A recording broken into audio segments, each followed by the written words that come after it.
This is WWE superstar Drew McIntyre, and you're listening to the WWE Podcast.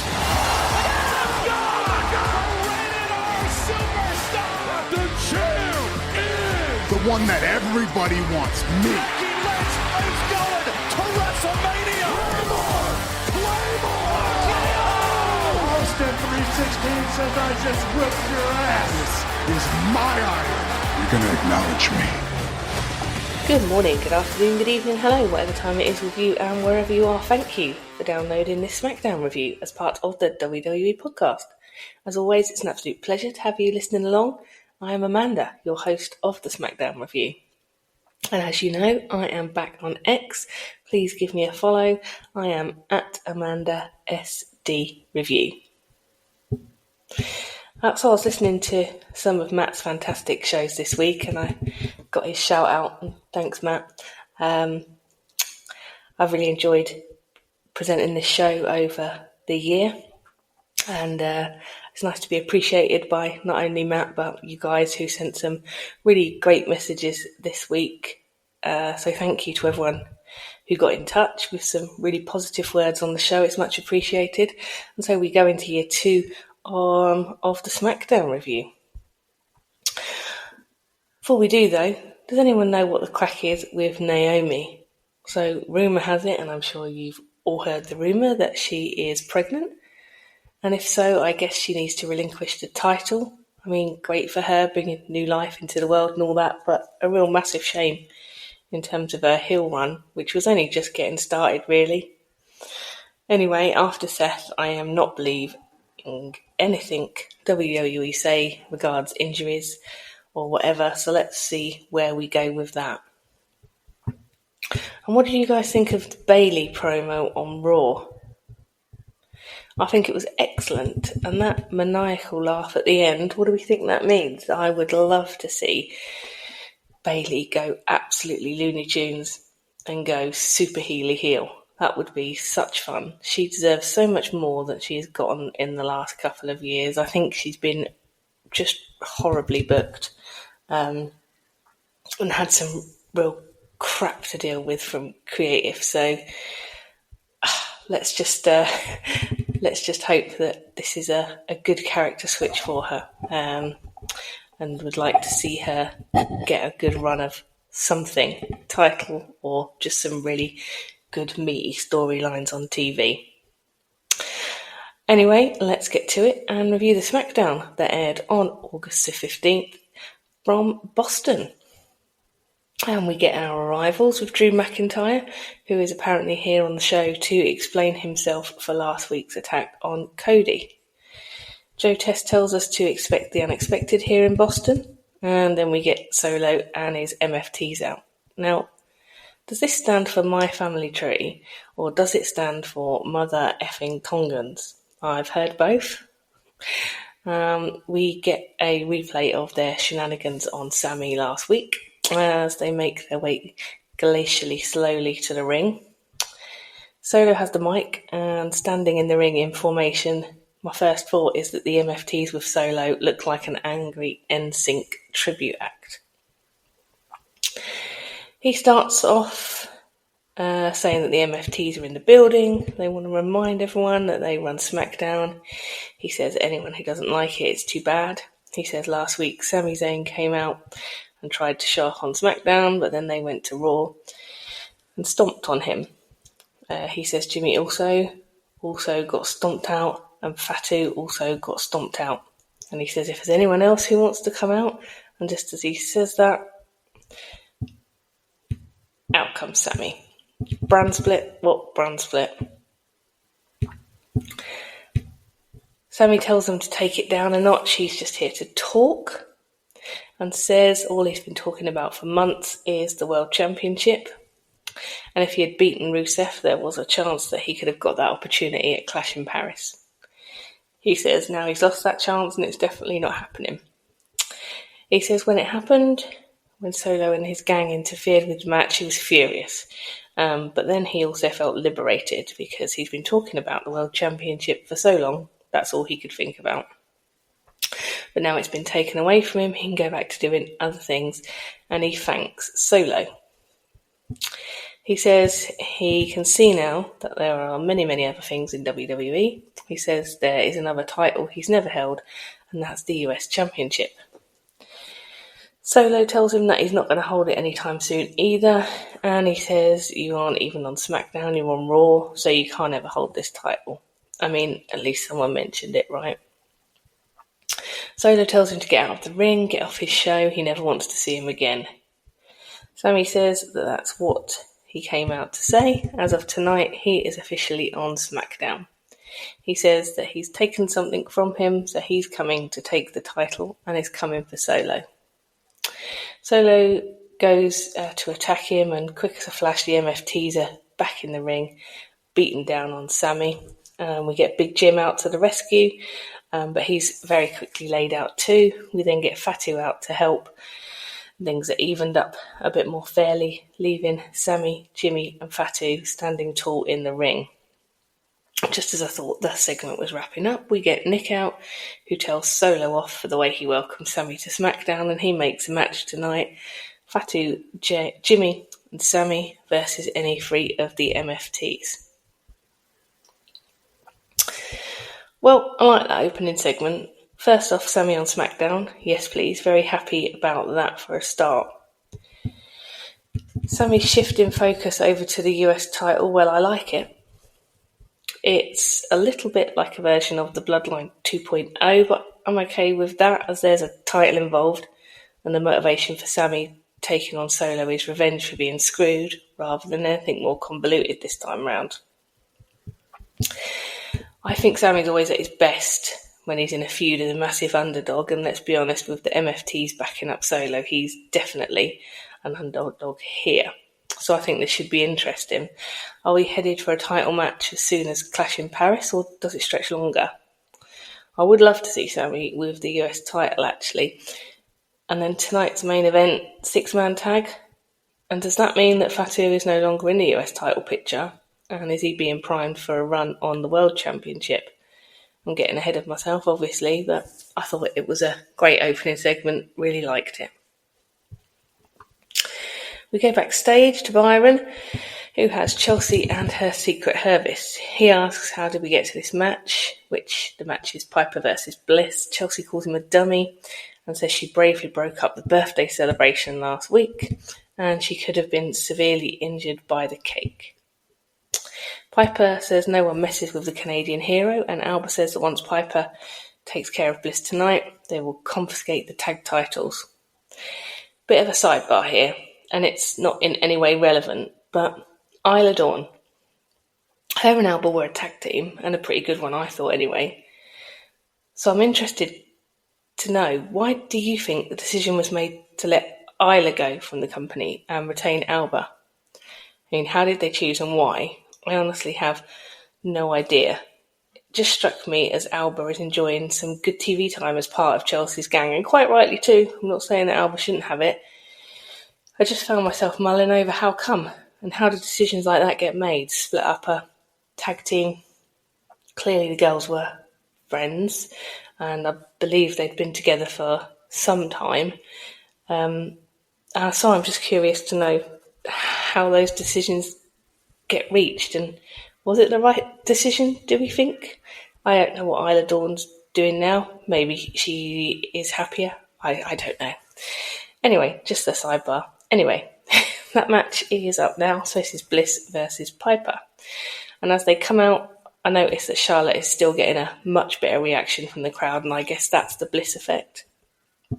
This one kicks off with Piper blindsiding Bliss in the corner, and then sends Chelsea and Alba to get rid of the Lily doll, but Charlotte comes to the rescue and backs them off. Meanwhile, in the ring, we have Bliss on the back of Piper, but Piper using her strength to power out and retains control of the match.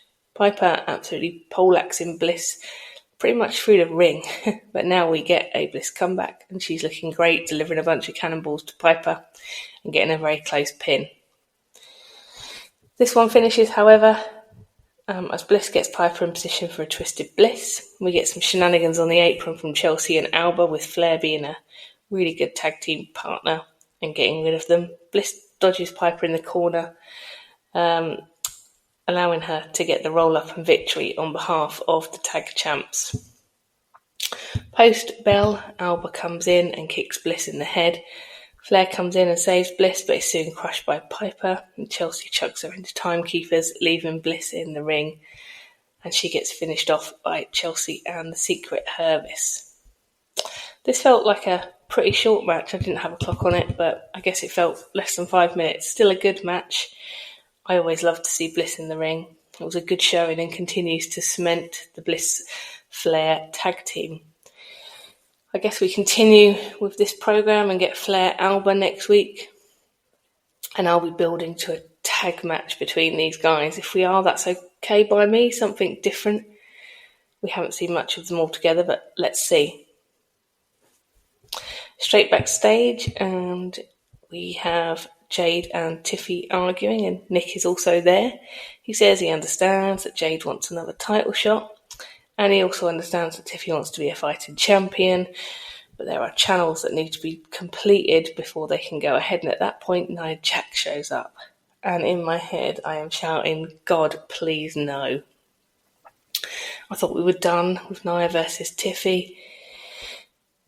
She tells Jade to fall back and let her handle Tiffy. She says just because she was too rubbish to take her shot as Queen of the Ring and Jax wasn't, that's not her fault. She calls Tiffy's title run a fake, and Tiffy tells her and Jade that she will handle both of them and still be champ. Now, as you probably know by now, I'm very much not okay with this. Like, so much not okay with it. It's on a par with the whole Seth title thing, which has recently really just got me royally peed off. I do not need to see either Nia versus Tiffy again or Jade versus Tiffy again. How many other people are there on the SmackDown roster who could get a shot here? Now, I expected to have a list of names here, and I did my research. I went to check the SmackDown roster, and actually, apart from Bianca, there is literally no one who is free, i.e. not Flair or Bliss, who are in a tag team situation, who could have a legit top shot at the title. What have we sleepwalked into here? The top card on the women's side on SmackDown is pants. There, I said it. So you're right. The only options we've got is Nia Tiffy, Jade Tiffy, or Bianca Tiffy. None of which are in the slightest bit appealing. So what do they need to do? This is the question. I've been hearing a lot of talk about Britt Baker. And maybe now is the time that they need to make some acquisitions or bring somebody up from NXT or draft from Raw. I don't know. But actually, yeah, they actually don't have a lot of options. Now, back to the ring. We have Miz and Mello versus Fraxium. And unfortunately, they now even have a special graphic with their Dark Teen name on. I mean, just no, thank you. Joe Test tells us that Mello and Miz are on a mission to take over the tag division, which is just awesome without these two, thanks. Just as it's about to kick off, we have Joe Gacy in his scary, spooky, wooky mask standing in the crowd, which freaks Miz out. And on the other stair, we have Dexter Lumis in his mask, and to be fair, they do look pretty gnarly, backlit with some smoke. This match kicks off with Axiom, and I think to myself, I cannot see a world in which the team of Miz and Mello have any kind of shot against Fraxium, but this is WWE, so you never know. Miz bails out early doors and leaves Mello to take on Nathan Fraser. And there are a grand total of about 3 people in the crowd cheering for the quote-unquote hometown guy Mello, but Fraxium are mullering Mello and now Miz too. It looks like Fraxium have got it sewn up, but from nowhere Miz saves the match. Fraxium definitely had Mello beat there though. Mello from nowhere hits his front superplex on Fraser. Miz tags in a typical shady way, hits skull-crushing finale on Fraser and gets the win.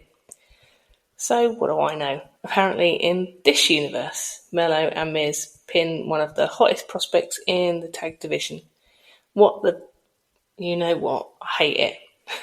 SmackDown tag division is already so hot. I have no idea why they think it needs this team to add in.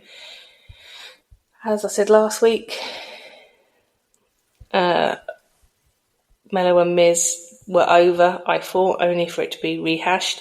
Feels like maybe Triple H has a little bit run out of ideas for some of the wrestlers, and we are just on rinse and repeat. I give you my earlier point on Nia Jade. But as always, I would love to know your guys' thoughts on this stuff. Anyway, we now get an update on Cody after last week's attack by Drew, and the update is that there is no update. And we get Tiffy backstage, who bumps into Kiana, who is trying to basically pimp out hers and Julia's services as backup. Now that could be interesting, a stable with Kiana, Julia and Tiffany, that sounds interesting. Tiffy brushes her off for now, and then we get Michin, who tells Kiana she has Julia next. Kiana says that's under advisement. Well, I wouldn't hate that if Tiffy was to join a group again. Obviously, we've already seen her with Nia and Candice.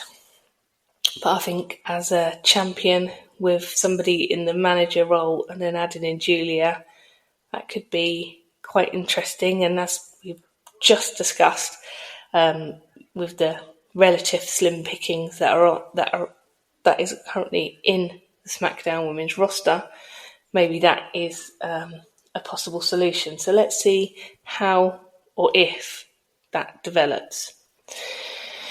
And now we get Drew. He has the mic in his hand, and he tells us that people have been asking all week why he did what he did last week. He says he wants to see it again, and it plays out on the big screen in the arena. He says that he didn't attack Cody Rhodes. He says everyone's eyes are lying. He asks Joe what the medical update is. He says we always have one, that's weird. He says management are hiding it because they don't want anyone to know how hurt he is. Drew says he doesn't hate Cody. He says he was Cody 5 years ago. It's a bit of a push. I don't think Drew's ever been anywhere near as over as Cody is. He wishes. He says he realised that when they retire, it's all forgotten about and the crowd just forget him. He says he wants the title for his family and for the big paycheck. He says who is Cody without the title? He's no one and he knows it. Drew says he didn't attack Cody last week. Cody attacked him. He takes us through what the events were as they led up to him claymoring Cody through the announce desk, basically saying that he acted in self-defense. He says he isn't the bad guy, but if he provokes him, he is the real nightmare. This wasn't a massively telling promo. They seem to be using some of the scripts from Cena's heel stuff. As in, you people don't appreciate us, and once we retire, that's it. It all sounds a bit familiar to me, don't you think? No medical update on Cody when I'm sure he's fine and it's probably a work. Drew Cody for the title, that seems to be locked in, and what do we think? If it was me writing the stories, and I think you all probably say thank God it's not, but I think it would be quite hilarious if Drew is just screwed and thwarted throughout the whole rest of his career. And he never gets gold again. Going slowly and gradually more and more insane. Now that's an angle. Do we think WWE has the balls to do that? Who knows? We then go to Byron, who is backstage. He has the Profits and asks them if they win tonight, do you think that places you back in contention for a title shot? Before they can answer, Solo and his gang turn up saying that they don't deserve another title shot. And they will have to go through MFT if they want the shot. We get one of the Wyatt Six, I didn't quite catch who it was, in the back of shots, which seems to be really freaking out the massive, giant Talatonga. We've now got the tag match between DIY and the Profits. And this kicks off with DIY getting the early offense in, and we have BFAB and Candice LeRae ringside, so expecting some top hole shenanigans from them. Angelo comes in and starts to make moves against both of DIY. Angelo about to poleaxe Tommaso ringside, but Candice again throws herself in the middle of it, stopping him in his tracks, giving the upper hand back to DIY, who are typically smug about the whole thing. We have B-Fab and Candice getting into it outside the ring, with B-Fab getting her face smashed into the steps. DIY then hit the fairy tale ending, and Johnny looks to have it sewn up, but the pin is broken. Candice then hits a Hurricane Rana off the top to the outside on Angelo, taking out Dawkins too, giving Johnny a chance for a pin, but it's broken up again. This one ends quick with Angelo hitting a massive splash, followed up by Dawkins, who gets the pin and the win.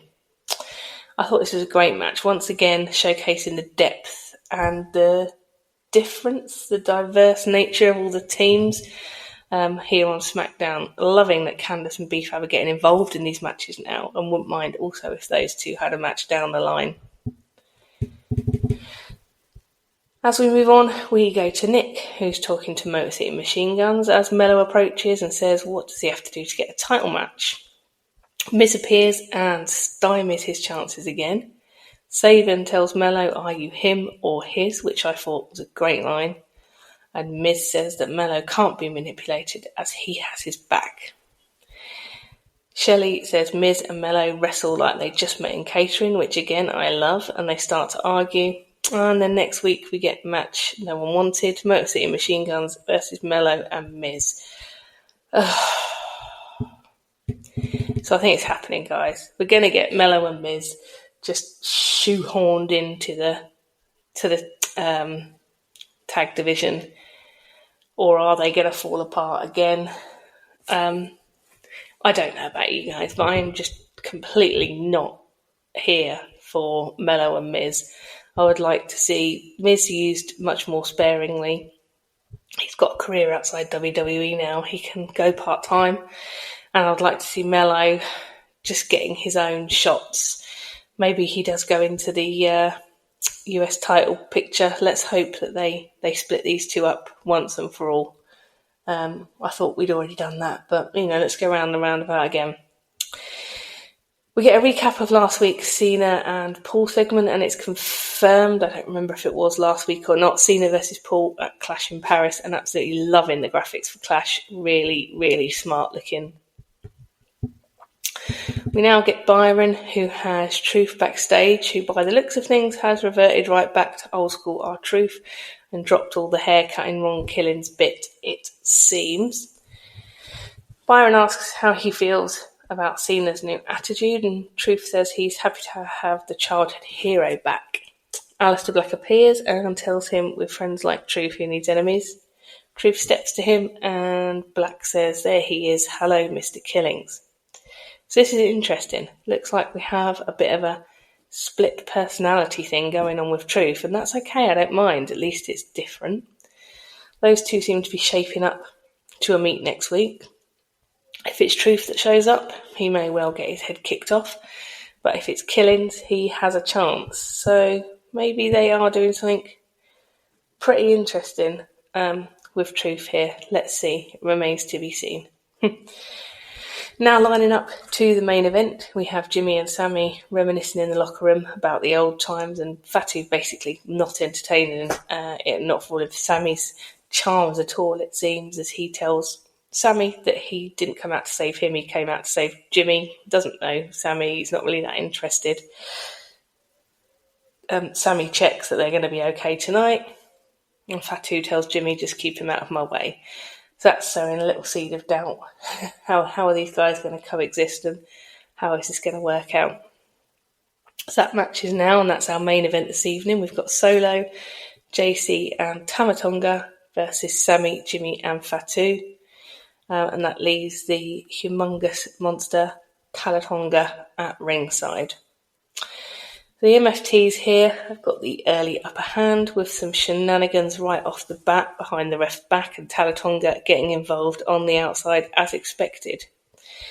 It goes back and forth for a bit, and finally we get Fatu in. The crowd lose their S. He's getting his way on the MFTs, but Tonga manages to get his knees up on a Fatu swanton. and Solo follows up with a splash, forcing a kick out from Fatu. It all breaks down all of a sudden, and everyone is in basically having a go. Sami with an exploder on Solo and follows up with a haluva kick, getting the pin on Solo for a win. So Sami's tenure on SmackDown starts off with an old rivalry with Solo, and an interesting 6-man tag, obviously ending with Sami getting the pin on Solo, and surely that sets up for Sami's US title shot, which hopefully is shortly coming round the mountain, maybe even at Clash. All in all, this was a good match. At the end, Fatu and Sami hug it out, and what an addition to the SmackDown roster Sami is. I do wonder if anybody is going the other way. As I said, I do think we need to do a bit of bolstering to the women's division. I don't know whether that involves, again, bringing somebody over from Raw, NXT, or what the hell, but something needs to be done, because there actually really isn't anybody new for Tiffy to face, and that is a worry. So let me know what you guys think on X anyway. I thought tonight was a decent show. Not great. I think this is the second one in a row that's been not that super. As I said, I've got my thoughts about some slightly recycled storylines, but let's give it the opportunity to play out. It seems like we've got so many PLEs these days that the stories are turning over a lot quicker. As I think Matt said in one of his shows this week, doesn't look like we have a PLE at the moment in September, although I do think that there's a Saturday night main event at some point in September, which is like a PLE light, isn't it? So I guess we kind of do have one. And then are we, after Clash, are we barreling down to Survivor Series? And I guess at that point we're thinking what factions are going up against what factions, because actually for the first time in quite a long time we've got some pretty strong and well-established factions all over the place here, both in the men's side all over. What do we do with the women's side? I don't know. I will check my calendar to make sure that I am right, but I think after Clash maybe Survivor Series is next. Anyway, listen, guys, I really want to know what you guys thought of this week's show, what you guys think of some of these storylines, and if what you would do to mix things up a bit. Would you have resurrected Mello and Miz, or would you have left that well alone? Now we've got the MFT tag team as well, trying to get into the action. And what do you guys think of the women's division? So reach out on X. Let's talk wrestling. So that's pretty much it for this week's show. For those of you who follow football, soccer, wherever you are in the world, obviously the Premier League has kicked off already with Liverpool last night beating Bournemouth. And we head into a full day's schedule today and tomorrow. So it's a great time as we come into autumn, approaching to Christmas. It's sport time. That does it for this week's show. As always, thank you for having me in your ears, and until next time, remember, be kind. Thanks for listening to the WWE Podcast. Don't forget to subscribe on your favorite podcast app so you don't miss a show, or head to WWEpodcast.com. And for all of these shows ad-free, head over to patreon.com/WWE Podcast. Until then, we'll see you next time.